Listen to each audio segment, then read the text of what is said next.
Uh-huh. Okay, yep, that makes sense there. Just add that in there. Loop that back around to that. Okay, there we go. You guys want to know about the history of the One Piece world? Because I figured it out. Go grab your snacks or your sodas or your, whatever you need to do. All right, you ready? Here we go. Thousands of years ago, before the dawn of pirates as we knew them, there existed an ordinary businessman who lived in New York City in a really crappy single apartment. And then the world froze over. The businessman was encased in ice for thousands of years, and then the aliens came with their futuristic devil fruit technology. They thawed the businessman and gave him the power of the first devil fruit. He then became the sun god that would rule over everyone. And then nuclear bombs happened. That's right. The aliens, or maybe the humans, whoever, released a nuclear apocalypse that destroyed the entire world. And then the Straw Hats arrived. That's all I got. I mean, I think there's a couple of pieces there that need to be, smash built together somehow, but, that I think gets us to where we need to be. Also, a giant tree was planted at some point. There we go. Now we're good. Now we have it all. Okay. So, there is the theory, Artur has discussed it before, when we did our collab for the Harley text and everything, that the first world, right, existed in One Piece was essentially our world, all right? And I know a lot of people are kind of like, I don't know about that. If we want to go all in on this, pick your favorite fantasy sci-fi story where the twist is the far future, the bombed out hellscape is actually our world. I liked your Hunter from the Future. There was also a book called The Transcell Saga that was written by Gary Paulson, the guy that did the Hatchet book. Same deal. A kid gets isekai'd into the far future. He thinks it's a different dimension, but it turns out it's our world, right? So if you don't want to go all in on that, that's okay. But at the very least, from what we saw in the last chapter, chapter 1144, when Frankie and Ripley were exploring the Atom tree, the Yggdrasil tree, they found a building. It's just referred to as, on the wiki, they're just calling it the facility. So I'll just go with that. The facility. All right? It's a large building that is basically embedded in the Yggdrasil. This building has been here for so damn long. The tree itself is beginning to grow over it, and essentially the superstructure, the thing that's keeping this thing from falling apart, is the tree at this point, right? Okay, and it is very abundantly clear this is a futuristic building. All right, this is not a building that makes sense in some kind of fantasy setting. Lilith and Bonnie were already there. Lilith comes out and says, Frankie, you gotta check out this building. Just a rough estimate, this thing is over 3,000 years old. Now, I don't know exactly how Lilith was dating this, I don't exactly know what she was doing, there's a bunch of different ways to date certain things. Maybe she was using a relative dating method to comparing to the age of the tree or something like that, how long it takes something like a tree to grow over something else. I don't know, but she's the scientist, not me. I don't know shit about maybe she was able to do carbon dating really quick. I don't know, for the tree or something else. I don't know. But at any rate, she was able to figure out, yeah, this thing is around 3,000 years old, all right, which, moves way past the Void Century. We're moving way further back. And considering what we know now about the Harley texts and also the mural that Frankie saw earlier, Oda is definitely setting some stuff up for okay, we're not just talking about the Void Century anymore. We got to talk about this other world that existed before the Void Century. And in fact, actually, right now in the story, the present of the One Piece world is at the tail end of the Third Age. All right, which is actually fascinating. It is so cool cool that Oda is doing that, where it's like, no, this story, the story of One Piece that Oda is writing, that has over 100 damn volumes, over 110 volumes now, this is the story of the end of this, you know, millennia-long prophecy. It's kind of like in like Lord of the Rings, where the story of Lord of the Rings is kind of like the end of the age of magic, because there's not really a lot of magic or wizards left in the world by the time like Frodo goes on the adventure and everything like that. I haven't read all of the Lord of the Rings books, so anybody that's more, you know,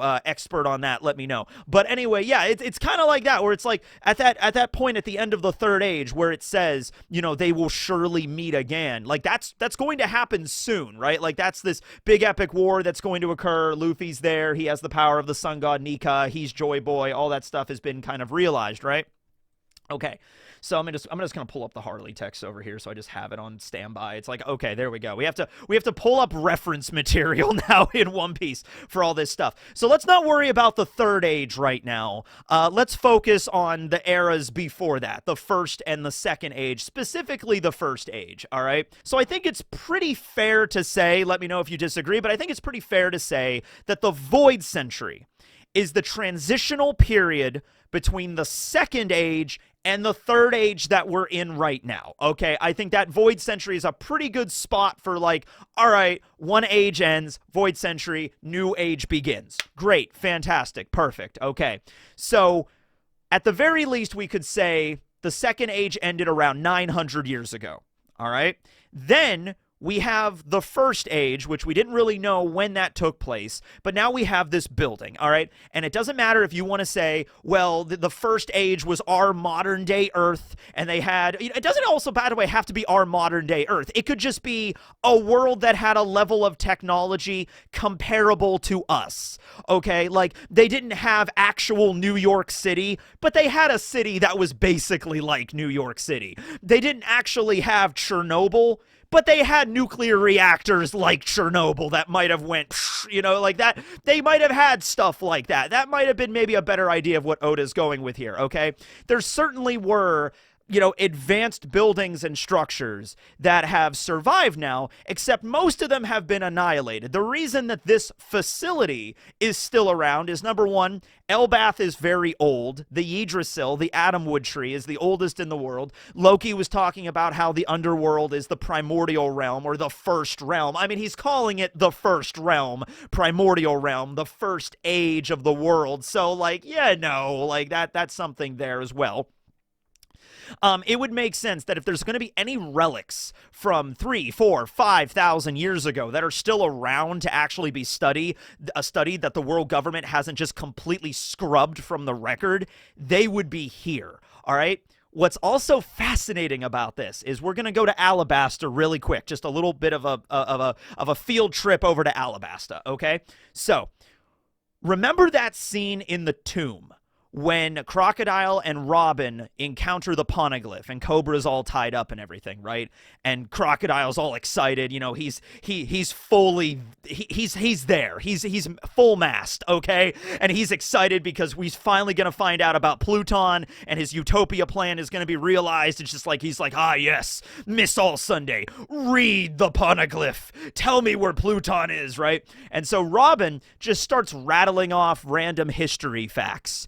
And you could tell Crocodile immediately was like, just like, okay, what is this shit, right? And he's like, that's all that was written here is just history. Very fascinating stuff, actually. About 4,000 years ago, the Palace of Alubarna was built.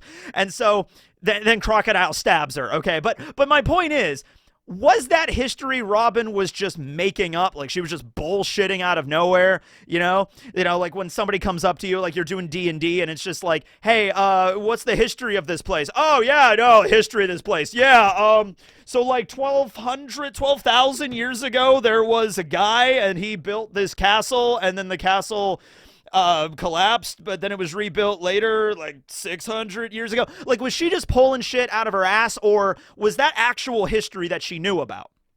because we later learn what was written on the poneglyph was actually the location of Pluton. She just didn't want to tell Crocodile about it, right? But I feel like Robin, archaeologist extraordinaire, loves to study history. I feel like there'd be no reason for her to make crap up out of nowhere. That probably was actual history of Alabasta. Those were real names and stuff of people that lived back then. I think she also like rattled off the name of the person that like built like the first empire of Alabasta or something like that. Like there were various names and stuff. But the big one was 4,000 years ago, the palace was built.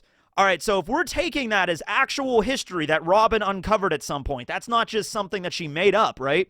4,000 years ago would place this older than the facility, and if we're going with the facility being during the first age, then the Palace of Alubarna would have been built during that age as well, right? Except the Palace of Alubarna is not some highly advanced futuristic society or like some building or something like that, right? It's just like a really big palace. It's a really big castle for the royal family of Alabasta, right? So here's the thing here. So let's go through the Harley text for the first age, all right? Within the earth there was fire. Mankind succumbed to greed and touched the forbidden sun. The enslaved prayed, and the sun god appeared. The earth god raged, and with its serpent of hellfire, shrouded the world in death and darkness, and they will never meet again. That's very, very sad. Okay, so if we're going along with the idea here that humans were around, and then they did something, the hubris of man seems to be the overall message here. We went too far. We went too far. Like something like that, right? If we look at the mural, just looking at the right side of the mural, okay? And I'll throw up my brilliant interpretation of it. You can see a city off to the right, like furthest to the right. And you also see a large serpent-like creature, kind of resembles like a sea king, behind the city. Inside of the city, you could see like slaves, like, throwing ore or minerals or power sources or something into a chute to like power the city, power all the electricity and something like that, okay? So that was the world. I'm going to say the first age is, it seems like what you can like connect the dots there. And, people were enslaved and that wasn't fun. And then they were praying for hope and liberation and everything like that. And I think the ultimate the ultimate end of the first world, of the first age, was they went too far and a nuclear Armageddon occurred. Like that's essentially what happened. We're talking Mad Max. We're talking like at the end of Terminator 3, Rise of the Machines. Judgment Day is inevitable. On that day, millions of lives ended when the bombs went flying all over the world. Boom, boom, boom, boom. Bombing most of the world back into oblivion. All right, I'm going to assume that's what it says when it says the earth god raged and the serpent of hellfire. The serpent of hellfire could also refer to the red line. Something happened there. There could be other aspects of this that we don't know, but I'm going to assume some kind of apocalypse occurred at the end of the first world, at the end of the first age. All right. Now, Alabasta is in a desert kingdom, right? And yes, the world did flood, back during the Void Century. So it would have been a bigger kingdom, but even right now, Alabasta is one of the largest islands on the planet. In the One Piece world, the only continent that is referred to as such is the Red Line. So I don't know, but by our standards, it might be the size of something like Australia or something. I don't know. But at any rate, the fact that Alabasta is in this desert kingdom might have actually protected it from the worst. So this is a kingdom like the Palace of Alubarna. Maybe it was destroyed and then rebuilt later. That could have always happened as well. But like the idea that this place would have been kind of saved from the worst of the destruction kind of does make sense. It's like the rest of the world was destroyed and bombed out into oblivion and stuff. But like this was like a desert kingdom that might have been a little bit far away from everywhere else. Back then, the world would have been more connected because the sea levels would have been lower, so more land masses and everything like that. They just might have gotten lucky. They might have gotten lucky and they might have praised their like gods, like their Horus parallel or their god of the sun parallel. It was like, because hey, the Egyptians worshipped, like Ra, Amun-Ra stuff. Like there's different versions of the sun that they worship, like Khepri and Atum and everything like that. So maybe it was just like, we worship the sun and the sun protected us and we didn't get bombed back into oblivion, all right? So remnants of Alabasta continued, such as the palace. They were just lost to time because this was like thousands and thousands of years ago. Thousands of years ago, the desert kingdom of Alabasta, like that's something like that. And so by the time we get to even probably Queen Lily's time during the Void Century, that was like well over 3,000 years since the palace was constructed, right? So even Lily probably might not have had an idea of like, where the hell did these things come from, right? It's like, right? Like, where did all this, like, architecture and everything get built? She might not have had any idea. And Cobra and Vivi certainly don't have any idea. Robin knows, but she probably had to dig through the records for that. And even then, it might have just been like, yeah, 4,000 years ago, give or take, a palace was built. And that's like all Robin knows about it, right? Like, that's it, okay? So we're going to go with futuristic, kind of maybe modern day society. Destroyed, but some of it survived, and the facility is one of the such things that survived. Oh, by the way, okay, we'll go with this. That building, the facility, is very clearly designed for giants. Okay, this isn't like a human-sized building, right? Like, we get the scale of it, and it does seem like we see the staircase leading up around. I guess it's possible the giants could have added stuff later. Ripley mentions that this building has been here since, like, time immemorial. Like, not even the giants have a record of how long this thing has been here or how, why it's here. Ripley didn't even know how old it was. Lilith was the one that did like some quick estimates because she knows science, and she's like, oh yeah, that's probably at least 3,000 years old. Could be older. Could be 4, 5, 6,000 years old. Who knows how old it is? That was just a quick, approximation and everything like that, right? So it's possible that the Giants have seen this facility here, and then they started adding stairs so that they could walk into it and look around and explore. But the thing is, of just considering how damn old this is. Facilities there 3,000 years ago is when it was built. It might have been built originally for humans, like an equivalent to like our like skyscrapers and stuff. Like we make giant buildings and we're relatively tiny and we live and work in these giant buildings. Could have been something like that. And then the first age ended, apocalypse, and then this building was left on the tree. Hundreds of years go by. The giants kind of forget, where these where this even came from. And so then they start building stairs and they start kind of modifying the building so they can go in and do stuff. And then those giants stopped using it.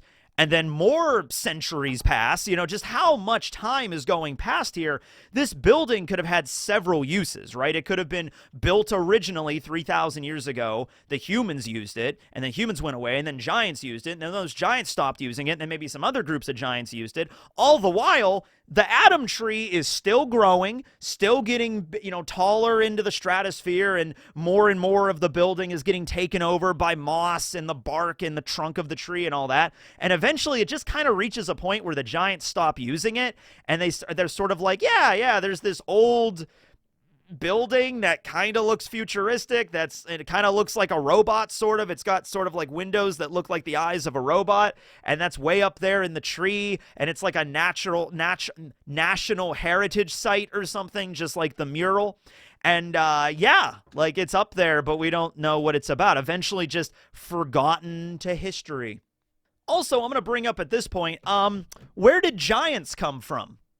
Were the giants always on the planet? Because if we're going back to something that's similar to our world, maybe not our world, but similar to our world, maybe there was just humans walking around, but now there's giants and long arms and long legs and fishmen and merfolk. It's like, so what happened if there was something?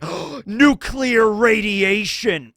Thousands of years ago, the humans dug a magical glowing ore out of the ground. But their hubris, they used it to power their cities. But the radioactive material transfigured their bodies, transforming them into fish. I don't know. I don't know where Oda is going with this. Do you know? I don't know. That reminds me of that theory. There's a SpongeBob theory that's really funny because it takes place at Bikini Bottom, and the Bikini Atoll is where we tested a lot of nuclear weapons back in like the 50s, right? So the idea is that every fish, the reason the fish look like that at Bikini Bottom is because it's like nuclear radiation. That's how you get a talking sponge that's a fry cook, right? Like nuclear radiations. I like that theory. So I don't know, man. That would be weird. That would be weird if like the humans figured out the mother flame thousands of years ago, and then the radiation transformed some of their bodies, and that's where you get giants, but they're all originally humans to begin with, right? It's all one piece. I don't know, right? It's like just it all comes back to nuclear radiation. That is clearly what the mother flame is supposed to be, right? A flame that is forever burning, even in water, that's giving off a massive amount of heat and energy. Clearly, it's nuclear fusion or nuclear fission. And it's like nuclear, and then that's the idea where all the energy comes from. So there's clearly themes here of that, and then referencing the sun, the power of the sun, right, which is also nuclear fusion, right? So yeah, I mean, I think we could fit a nuclear apocalypse or two in the One Piece backstory, in the lore of the world, right? I think we can manage that, right? Whether or not the nuclear radiation created giants and merfolk, I don't know at that point. We're going to have to wait to see what the first world really looked like, what the first age was, because Oda could easily do that. Like in the first age, 5,000 years ago, and then we just see like normal like slice of life anime taking place in Tokyo in the year 2024 or something like that.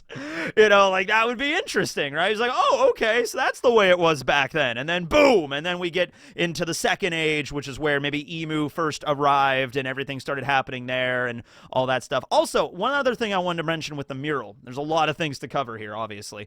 And this isn't even everything, This is more of just me like, I got to talk about stuff, and then here we go, and then we'll figure out where to go from here, right? So, in the mural, behind the city, you see the large serpent, the hellfire serpent, I suppose, breathing fire. And then that fire is also the same flame that is being breathed by, like, that dragon creature that's on top of the mural, okay? That might represent more of the second age. Okay, then. So what if it's, like... That's a really cool piece. The flame is the same flame being spit out of one and received by the other, kind of like, or like which one is actually breathing the fire? Are they both breathing fire and they're meeting in the center, something like that, right? So wouldn't it be interesting if that was symbolic of the mother flame technology from the first age that destroyed the world is being handed off to the second age, and then they tried to use it then? So like maybe by the time the second age rolled around and Emu was around doing some stuff, maybe Emu was like, the previous age of the world, they tried to use this technology and they went too far with it. They didn't use it properly, but we will use it properly. We will use it correctly. And it resulted in the Void Century. It resulted in this war, and it also resulted in the world flooding. It could have also not have been Emu. It might have been the Ancient Kingdom. It might have been Joy Boy. Joy Boy might have been responsible for flooding the world. In fact, it's not really absurd to think that, given what we're learning about this kind of stuff, right? Let's see here. Within the void, there was breath. The forest god tamed demons, and the sun spread the fires of war. The sun spread the fires of war. That's the second age, the second world. Oh no, man. It's very possible Joy Boy could have been, because Joy Boy was born in the Ancient Kingdom. So if it's anything like, maybe also you could look at it like the last place in the planet that still had future tech from the first age was the Ancient Kingdom where Joy Boy lived. Only place left. The rest of the world got bombed into oblivion, but he was around, and so he used it. And then the ancient weapons were maybe forged then. Definitely were forged then. Yeah, I guess the ancient weapons would have been forged during the Void Century. That's what we learned about, unless we find out they're older than we thought originally. And then the world floods, world government takes over, and now we're entering the third age, and now we're at the very end of the third age. The sun returns, brings a new morning or a new dawn, and they will surely meet again. There you go. And then that'll be Luffy and Shirahoshi and maybe some other references to the ancient kingdoms and the ancient weapons and stuff. Pluton's got to get involved and everything like that. But it seems like, yeah, everything will be okay at the end of the third world, and hopefully that's where we're at. But yeah, everything will be okay by the end of the third age, and that's where we're at right now. So yeah, that was a lot of stuff just to okay, we saw an old building in the last chapter. Okay, here we go. that was basically this. Lot of scattershotted ideas. So let me know down below what you think of any of that in particular, and we'll go from there. Thanks for watching, everybody. This will be Teching 101 signing out later. Thousands of years ago.